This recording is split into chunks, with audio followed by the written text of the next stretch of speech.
If you edit in Premiere Pro, here are 5 best practices to help streamline your editing process. I'm Kevin Ferguson with KF Brand Studio, and welcome to our series on editing for efficient storytelling.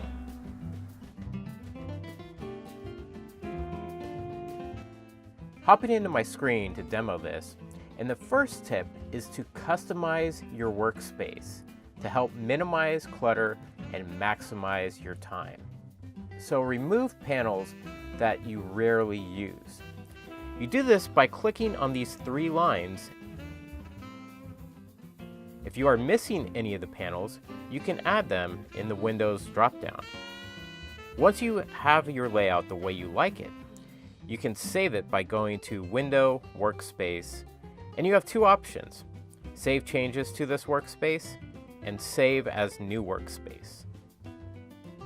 Some may say if you're the only one who works on this computer, say at home, you can just go ahead and save changes. But by contrast, you'll want to save as new workspace if multiple people use the same computer at, say, a company or an agency. But I would recommend always labeling your workspace because Premiere Pro gives you multiple layouts for each focus area: editing, color correction, or fixing audio, for example. And labeling as a new workspace just minimizes any confusion when you open up a project.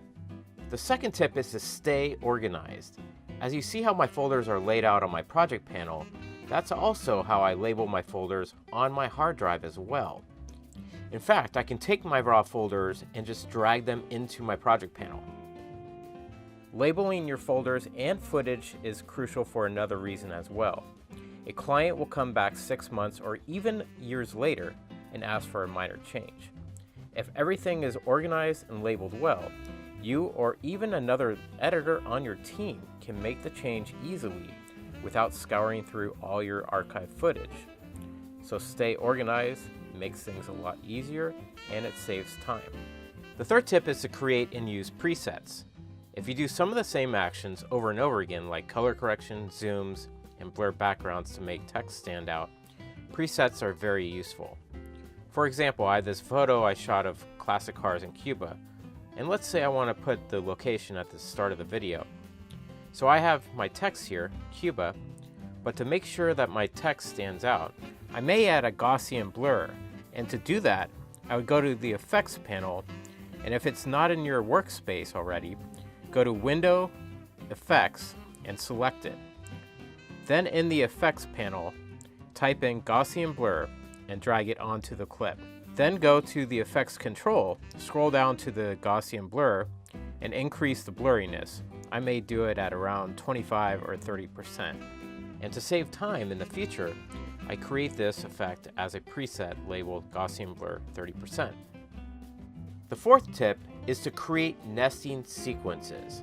This is a powerful yet simple technique for streamlining your workflow. This allows you to add sequences of clips, and once combined together, they can be moved, saved, or replicated as a single clip.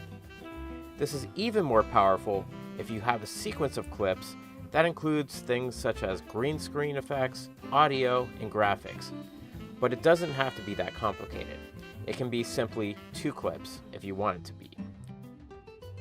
The fifth and final tip is to use motion graphic templates in the relatively new Essential Graphics panel, which came out in 2017. Almost in the same fashion as presets, motion graphic templates are pre-built graphics, which, until 2017, had to be created in After Effects.